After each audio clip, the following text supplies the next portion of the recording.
কাউসার। আমি মহান আল্লাহ, আপনি মহানবীকে মহাসম্পদের মালিক বানাই দিলাম। সুবহানাল্লাহ।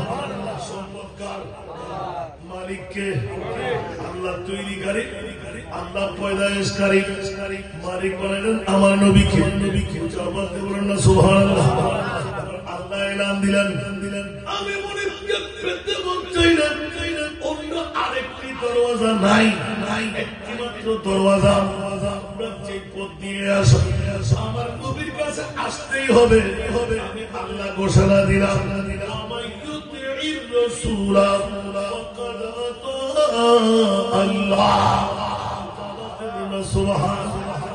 নবীকে পেয়ে গেলে আমি খোদার পাওনা হয়ে যাবে। ঈমান রাখো, আমি খোদার জিকির আমার মুস্তাফার জিকির নয়, আমার মুস্তাফার জিকির কিন্তু আমি খোদার জিকির। সুবহানাল্লাহ।